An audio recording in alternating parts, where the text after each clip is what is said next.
Bom dia, meus senhores, amigos de todo o mundo. Eu sou o Dr. Heleno Alves, eu falo de Fortaleza, aqui no estado do Ceará, Brasil. Hoje é o dia 21 de maio de 2023, domingo. Eu tenho hoje de cabeça uma agenda muito cheia, por isso eu vou ter bastante calma para não me esquecer. Em primeiro lugar, eu quero agradecer o senhor Joaquim Manuel, lá de Porto, que me mandou uma mensagem dizendo que, além de escutar meu programa Morrendo de Saudade, que é levado ao ar por 3 emissoras de web, Rádio Web Pajeú, Rádio DVC.com, Estilo Web Rádio, ele diz que assiste às minhas lives aos domingos. Agradecer também o senhor George Oliveira, de Dallas, no Texas, que diz que me ouve, é empresário lá nos Estados Unidos. Então eu quero só fazer uma pequena pausa para dizer o que é Dallas, Texas. Em 1963, em novembro precisamente, o presidente John Kennedy, ele desfilava em carro aberto nas ruas de Dallas, no Texas, quando foi assassinado por tiros partidos de um local lá bem alto, né? De início, acusaram, ainda continua essa acusação, mas não tem prova, não foi descoberto, que quem matou John Kennedy foi Lee Oswald. Lee Oswald refugiou-se em um hotel nas proximidades e foi morto pelo Jack Ruby imediatamente. Ainda hoje se tem dúvida quanto a isso. Entretanto, a psicologia, a ciência, os estudiosos querem afirmar que seria uma coincidência, uma reencarnação do John Kennedy a Abraham Lincoln. Abraham Lincoln foi assassinado como presidente da República em carro aberto. O matador dele refugiou-se em um hotel e, a seguir, esse matador foi morto por outra pessoa. São mistérios dos dois fatos. Agora, também contaram que o Abraham Lincoln, o nome dele tem o mesmo número de letras do nome do John Fitzgerald Kennedy. Então eles mostram essas coincidências e acham que não é mera coincidência. Agora, outra coisa, eu quero agradecer um advogado que me telefonou de Recife, mas não se identificou, mas mandou o zap dele. Só não vou identificar. Eu e o colega estamos aqui, já soubemos que o senhor cumpriu o CPUR lá em Casa Forte, Recife, e eles disseram, eu fico até encabulado com isso, mas eu disse a eles que queria dizer no ar. O senhor é o maior jurista do estado do Ceará e, quem sabe, de todo o Norte e Nordeste. Quer dizer que eu nunca fui jurista. Eu sou um eterno estudante de Direito, 83 anos de idade, vou fazer 61 anos de batente. Eu agradeço tudo a todos que me adoram, porque eu adoro até os meus inimigos. Bom dia para vocês todos. Olha, senhores, vamos começar por um caso. Quem assistiu às manifestações de uma deputada federal lá da Alemanha, veio ao Brasil, ela disse, eu não gravei o que ela disse, mas disse, ao menos assim, viemos aqui e tivemos o, abre aspas, prazer de conhecer o criminoso Alexandre Moraes, sem comentário. Outra coisa, Gilmar Mendes vem abrindo a boca e dizendo que o Sérgio Moro fez sentença. Primeiro, todo mundo sabe que o senhor Gilmar Mendes, ministro, abraçou o Cristiano Zanin quando foi concedido indevidamente um habeas corpus para considerar o Sérgio Moro suspeito. Inclusive, a ministra Carmen Lúcia, ferindo o artigo 39, inciso 2º, da Lei 1079, de 10 de abril de 50, lei de impeachment para ministro do Supremo também, ela voltou atrás do seu voto e foi a favor do Lula. Agora, o Lula disse, eu vou dizer a palavra dele, eu vou foder o Sérgio Moro. Aí começa a dizer que ele foi inocentado, que isso e aquilo, que o Sérgio Moro vendeu sentença, isso e aquilo. Vamos aos fatos. Deltan Dallagnol, cujo mandato foi cassado, eu explico já, ele propôs ações criminais contra o Lula. O Lula foi condenado pelo Sérgio Moro a 8 anos e pouco com relação ao triplex do Guarujá. O TRF da primeira região lá em Porto Alegre, que é o Tribunal Federal, além de condenar o Lula, manter a decisão, aumentou a pena dele para 2 anos e pouco. Ele recorreu para o próprio TRF1 e a pena foi mantida por unanimidade. Quer dizer, foi julgado 2 vezes no TRF1 com pena mantida de 2 anos e pouco. Recorreu para o STJ, 5 ministros da excelsa corte mantiveram a condenação dele, mas diminuíram a pena. No desembargo de declaração, que é o recurso pré-questionamento para recurso extraordinário, eles confirmaram por unanimidade. Então, o Lula foi condenado por um juiz de primeira instância, 3 juízes do TRF1, que foram 2 vezes a condenação, e 5 da turma do ICEL, Superior Tribunal de Justiça, que também reafirmaram a decisão. Então, 1 mais 3, 4, mais 5, 9. Botando no dobro, mais 3 do TRF, 1 e mais 5 do STJ. Aí eu pergunto ao Lula, por que ele quer lascar o Moro? Por que ele não vai lascar o Pedro Gebrano Neto, presidente do TRF, lá de Porto Alegre, que foi até nomeado por ele, e mostra que é um homem eclético, que cumpre a Constituição Federal, e mandou o cacete dele, por que ele vai lá? Que o Sérgio Moro fez o papel dele de juiz. Ele foi condenado pelas instâncias, inclusive o Supremo Tribunal Federal negou 4 habeas corpus para ele. Vai, você devia pegar. Olha, vamos pegar os 3 que compuseram a turma do TRF1 que confirmou a pena do Moro e até majoraram. Vamos pegar os 5 ministros do STJ que também meteram o cacete do Lula. Pensa aí, triplex no Guarujá. Veio a condenação do sítio de Atibaia, Sérgio Moro. Recurso próprio, TRF da primeira região, mais uma vez, 3-0 por unanimidade. Vem o STJ, mais outro, 5 vezes, 5-0. Tem que pegar, seu Lula, você é tão poderoso, por que você não pega o Pedro Gebrano Neto, desembargador, que era presidente do TRF1, e faz também o mesmo que você quer fazer com o Sérgio Moro? O que você já fez com o Deltan Dallagnol, que é a maior vergonha que eu já vi na minha vida. E vou explicar já. Vamos abrir precedente, abrir os parênteses para dar muitos parabéns aos ministros do STF dos Estados Unidos que não aceitaram prejuízo nas redes sociais, pelas plataformas do Twitter, do Instagram, do Facebook, do TikTok e do YouTube e outros mais. Rejeitado por unanimidade. Eles têm liberdade de divulgar o que quiserem. E aqui está lá, PL 26,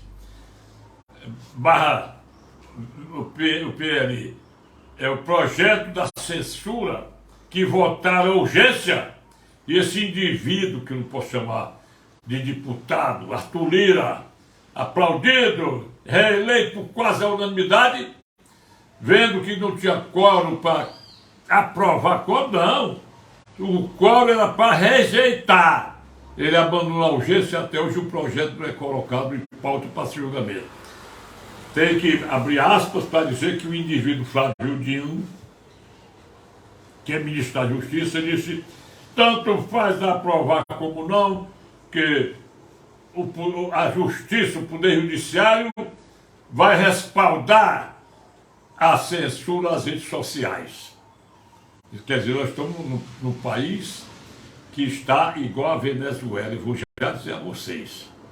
O próprio Joaquim Barbosa, sabe quem é o Joaquim Barbosa? ministro negro, que tacou o Zé Disseu na cadeia, no mensalão, e outros mais, Marcos Valério, o homem que distribuía propina dentro para o Lula. Ele pediu aposentadoria antecipada, sem completar os 70 anos na época, que hoje é 75. E ele não explicou por quê, mas ele deu uma tacada hoje no governo do Lula, sem piedade. Está nas redes sociais. Outra coisa, Marco Aurélio de Mello já criticou essa cassação do mandato do deputado federal Deltan Dallagnol, que eu vou me quedar desse assunto já já. Vamos ver outra coisa. É desmoralizante, é vergonhoso. Eu acho que o pessoal que faz as redes sociais, eu não tenho, se eu tivesse colocado no ar, o compromisso de cada um dos ministros, especialmente do senhor Alexandre Moraes, quando ele foi assumir, que ele diz: prometo cumprir a Constituição Federal. Que Constituição, senhor Alexandre Moraes, você está cumprindo? Como é? O Marco Aurélio Mello, que é ministro aposentado agora, ele ficou escandalizado com a cassação do deputado Deltan Dallagnol, deputado federal, eleito com quase 345 mil votos, a maior votação do estado do Paraná, desrespeitando a vontade popular. Agora vamos ver mais uma coisinha. A excelsa Corte, aqui, Supremo Tribunal Federal, está em votação 2 casos. Primeiro, é a condenação da hoje, não tem cargo, e ela senadora Mayra Gabrini, porque ela fez uma biografia do Lula dizendo que o indivíduo fulano de tal, ali lá o nome dele, exigiu 11 milhões do Lula e ele pagou, para não denunciar que ele era um dos mandantes da morte do Celso Daniel, prefeito de Santo André. E ela disse um bocado de coisas. O Flávio Bolsonaro também repetiu, pegou 10 mil de multa e mais outro ditado. Aí eu pergunto, que diabo de Constituição é essa, seu Alexandre Moraes? Você Carmen Lúcia, Gilmar Mendes, Toffoli, Luiz Edson Fachin, Luiz Roberto Barroso, a nossa presidenta do Supremo, Rosa Weber, que diz, a Constituição diz no artigo 53, caput, já lá, nenhum parlamentar pode ser punido civil e penalmente por quaisquer votos, palavras e opiniões.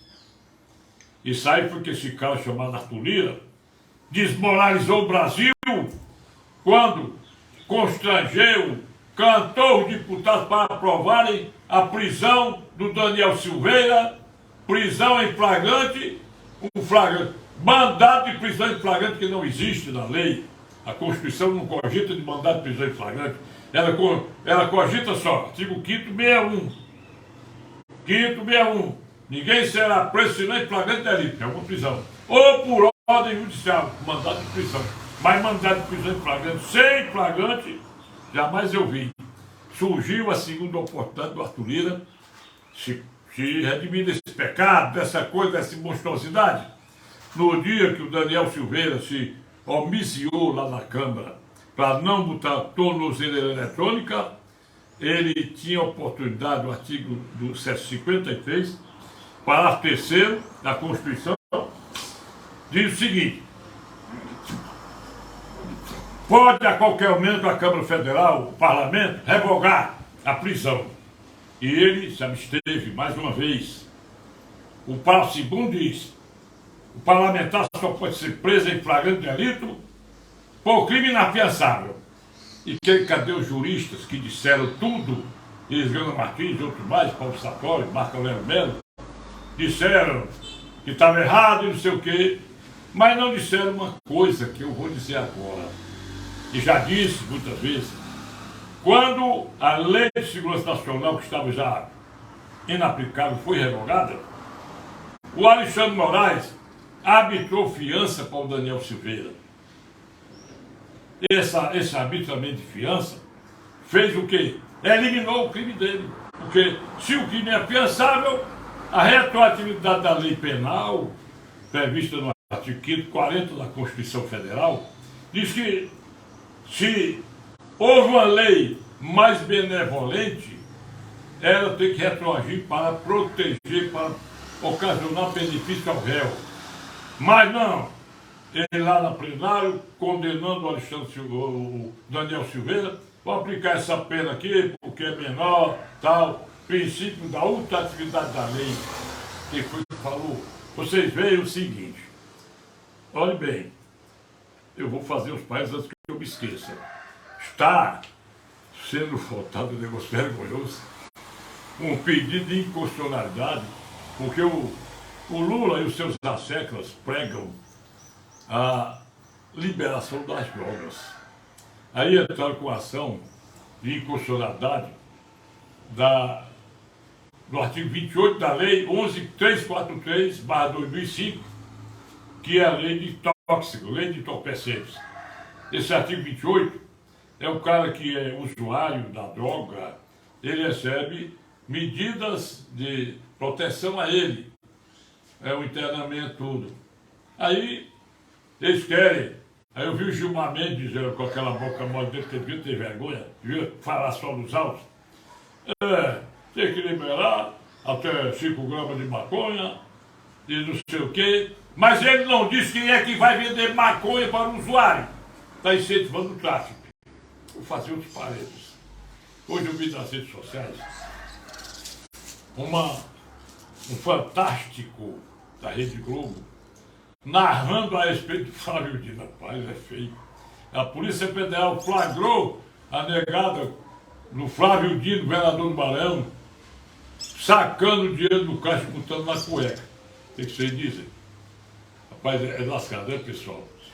Bom, então, o caso do Daniel Silveira, se eu fosse advogado dele,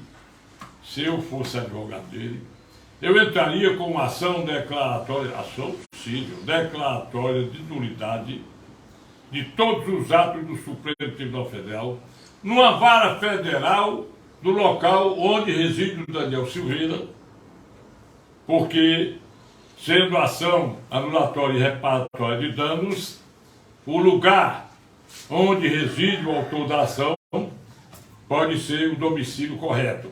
E essa ação, ela seria contra a União Federal em primeira instância. Por quê? Porque com toda a pompa desses bichos lá do Supremo, com toda essa pompa, o Supremo Tribunal Federal não tem personalidade jurídica própria.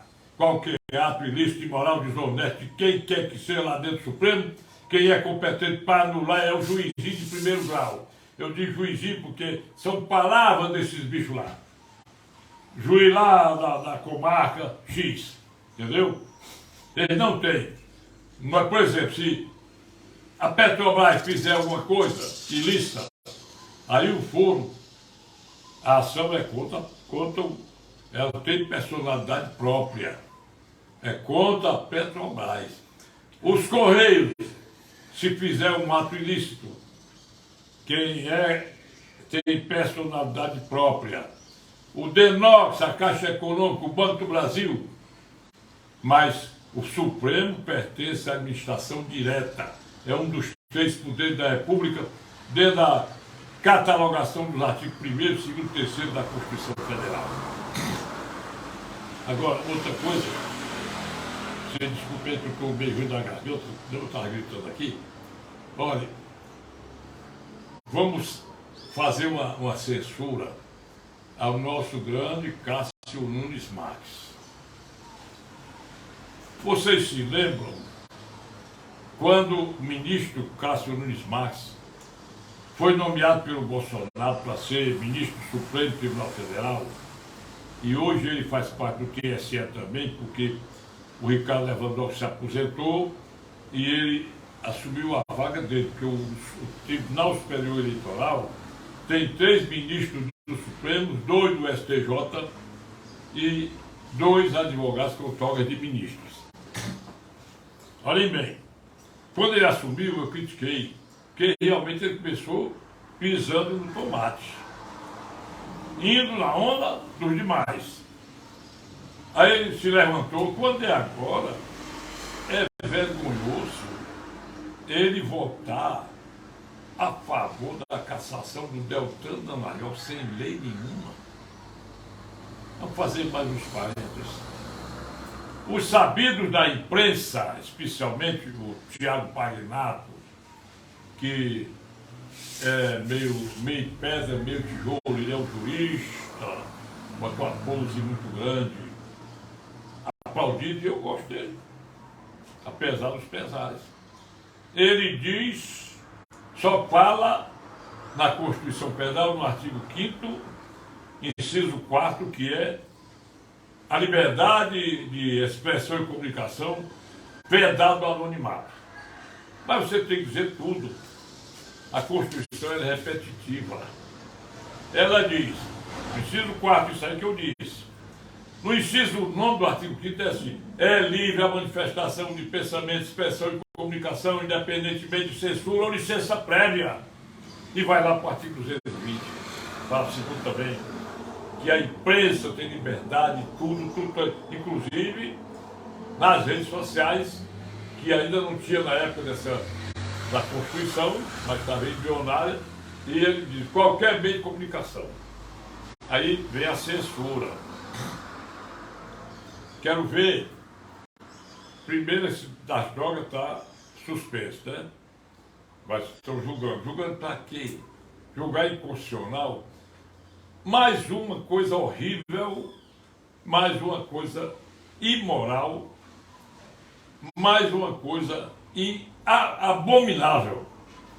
Olhe bem, o artigo 26 do Código Penal, ele diz o seguinte: é inimputável o réu quando ele é incapaz. O que é incapacidade?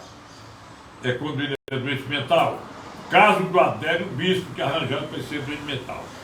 Pois bem, Conselho Nacional de Justiça é presidido pela presidência do Supremo, Dona Rosa Weber, e outros ministros lá, mais advogados, que fazem parte do Conselho, mais desembargadores, mais ministro do STJ. O Conselho Nacional baixou a instrução 487, uma resolução, fechamento de todos os manicômios judiciários.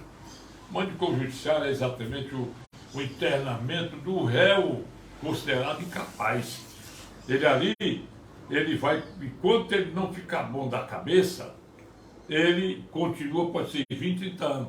Eu posso até citar um exemplo do Joaquim Romero Frias, que matou o bancário Vicente de Castro. Não é esse Vicente de Castro, foi morto lá em São Paulo, naquele caso tal. Matou o Vicente de Castro. E eu passei a ser advogado dele, não na instrução do processo. Ele morava lá na Maior Facundo e já morreu. Aí um amigo meu também já morreu. Ela não tem a pena do Frias, porque ele tem que pagar 50 reais, logo no começo desse século. 50 reais ao advogado dos pobres, olha bem, defensor público, para juntar o atestado médico que ele continua em tratamento ambulatorial por causa da sua doença psíquica. Aí eu passei lá, peguei do Frias a procuração, ele assinou, aí eu digo, apesar de incapaz, eu peço o juiz para me nomear como advogado dele, e fiquei juntando esses atestados médicos até quando ele morreu, antes dele morrer. Então é isso, então pensaram, todos os réus que estão em manicômios judiciários, até o meu neto, que deixou de estudar direito para fazer medicina, vovô, o nome disso aí mudou, não sei, no meu conhecimento, que tanto faz ambulatório como o tratamento psiquiátrico para o interno da justiça, aí tem que soltar, com essa ilusão, 487 do Conselho Nacional de Justiça. Aí vai soltar tudo que tiver lá, para tratar do SUS. Aí eu pergunto assim uma coisa. Quando a Mara Gabrinho falou sobre as mortes ocasionadas desde o Celso Daniel até quando ele era candidato a presidente da República no ano passado, que o Bolsonaro não é adivinhão, não. Em 2018, o Bolsonaro, na campanha dele, ele fez um relato também e disse: eu vou me matar. Será que ele está adivinhando? Que vinha aparecer o Adélio Bispo, bem contratado para matar o Bolsonaro, que chegou a mexer com esse deputado federal, como é o nome dele? João Williams, que ele com medo do Bolsonaro, porque apareceu lá na Câmara Federal um álibi para o Adélio Bispo. Ele estava na Câmara Federal no momento em que ele estava cortando o Bolsonaro de faca, entendeu?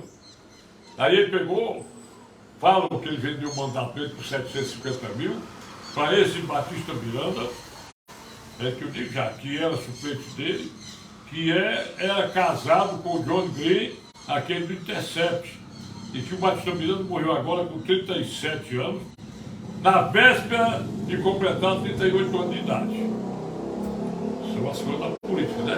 Bom, aí, o que se pode deduzir em tudo isso é que será que vão aprovar a liberação da maconha? Porque eles podiam muito bem dizer que o artigo é inconstitucional, mas deixar o Congresso Nacional fazer uma lei. Também acabar manicômio judiciário por uma resolução do CNJ, quando isso pertence às leis que regem a execução penal no país. É ridículo, né, pessoal? Outra coisa muito desagradável, o Karl Marx, o homem que fez o manifesto do proletariado. Proletário de todo mundo, univos, ele com Engels. Engels, ele estaria completando 205 anos de vida. Engels, no leito de morte, aconselhou tal. Esse manifesto foi que instituiu a Revolução Bolchevista, que criaram, neste caso, a União Soviética, que é as repúblicas, União das Repúblicas Socialistas Soviéticas, que já se acabaram e que deram muito respaldo ao velho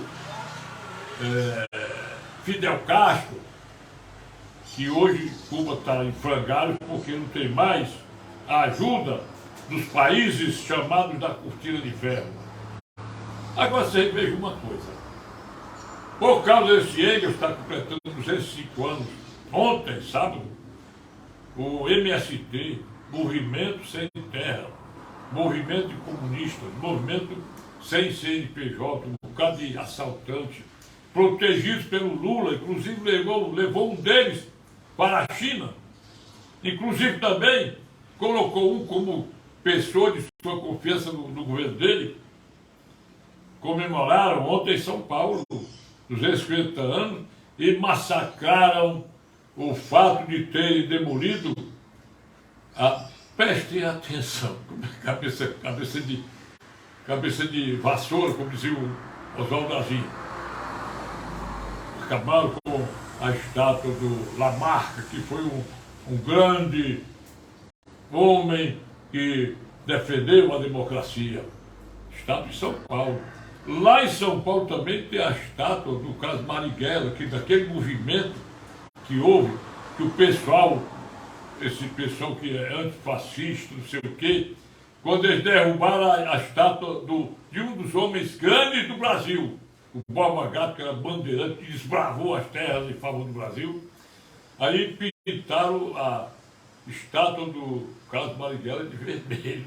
Pensa aí, lá em São Paulo. E pior, não sei se ainda está nas redes sociais, na plena grandeza do Nove-Dedos, daqueles seus governos malucos, ele fizeram da Câmara Federal uma homenagem ao Che Guevara. Pensa aí, Che Guevara, parece que ele era boliviano ou colombiano, mas era mais adida em Cuba, o maior sanguinário, o maior perigoso, e fizeram homenagem a ele. Agora, o que eu entendo, viu, pessoal, é que, e agora eu vou falar no caso do Deltan Dallagnol. Senhores, a lei de ficha limpa, que eu conheço ela de ponta a ponta, eu não vou dizer assim, porque eu não darei o decoro, não conheço. Ela diz que o membro do Ministério Público será inelegível quando ele esteja com processo disciplinar administrativo instaurado e na iminência de ser demitido do cargo. Ora, como é?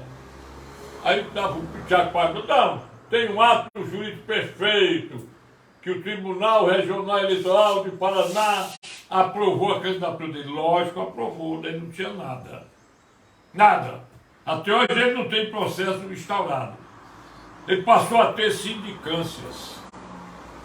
Mas eu vou dizer aqui o que eu sei da Constituição Federal. O artigo 14, parágrafo 10º da Constituição Federal, ele diz assim: quando o candidato eleito é diplomado, passa a correr o prazo de 15 dias para a impugnação. Aí essa União Brasil lá, sei lá, Esperança, impugnou. PT, Rede e PSOL impugnaram o diploma do Deltan Dallagnol. Ele provou que não tinha nenhum processo instaurado. Tinha sindicância, e sindicância é uma pré-investigação, porque a lei ela dá fazer crença indiscutível de que você precisa até uma prova de que o membro do Ministério Público vai ser expulso, vai ser demitido. Mas não tem nada. Aí onde está? Primeiro, o erro de quem comentou, achando que existia um direito adquirido em ato jurídico perfeito quando ele recebeu a diplomação, aliás, o registro. E ele foi diplomado também como ato jurídico perfeito. E a impugnação foi julgada procedente por 7 ministros, inclusive o Cássio Nunes Marques. Ele pode entrar com embargo de declaração em 2 dias da publicação, que manda o artigo 619 do Código de Processo Penal, pré-questionando a nulidade desse acórdão, pedindo para ser julgado esse recurso como embargos infringentes. E ele tem que recorrer para onde? Para o Alexandre de Moraes. Agora veja uma coisa. Eles alegaram e provaram, acharam que aquelas interceptações do John Green, esse homossexual que era casado com Batista Miranda, do jornal Intercept, do site, estavam mostrando que o Sérgio Moro era parcial. E o Gilmar Mendes é parcial, é imparcial, é pessoal. Gilmar Mendes, o Alexandre é imparcial, Luiz Roberto Barroso é imparcial, Edson Fachin é imparcial, Carmen Lúcia é imparcial, o Toffoli é imparcial, o Luiz Fux ele ainda é aquele juiz, desembargador, e o presidente Luiz Fux, o que vocês dizem? O que eu entendo é que ele não alegou a suspeição dos ministros do TSE, é matéria pré-clusa, seria matéria pré-clusa. Mas o artigo 564, inciso 1º do Código de Processo Penal, diz aí que é nulo o processo quando o juiz é suspeito. Suspeito, impedido, tal. Então eu posso dizer e provar que ele é suspeito, tacar vídeos do Gilmar Mendes dizendo que o Lula merece um julgamento justo. E eu termino dizendo: Lula, pega aí o Gebran Neto e 2 desembargadores que confirmaram a sentença do Sérgio Moro. As sentenças. Lula, pega os 5 ministros do STJ que também ratificaram a sua condenação e manda também para o fuzil. Deixa o Sérgio Moro de mão. Ele não fez nada contigo, ele fez o cumprimento do dever dele. Para mim, o Sérgio Moro é o maior homem do Brasil, porque botou os bandidos da quadrilha do PT na cadeia. Bom dia, boa tarde, boa noite. Obrigado a vocês. Estarei domingo de volta. Um abraço de amigos, aos amigos, aos inimigos. curtam, compartilhem, assistam. Daqui a pouco esse vídeo vai para o Instagram, para o Facebook, para o YouTube. E o meu zap é esse aqui. Vocês que moram fora do Brasil, moram no Sul, fora de Fortaleza. Doutor Heleno Lopes, sou eu. 85 é o DDD 999-453883. Agora não. Nem? Agora não. Não, né? Tem que ver, né?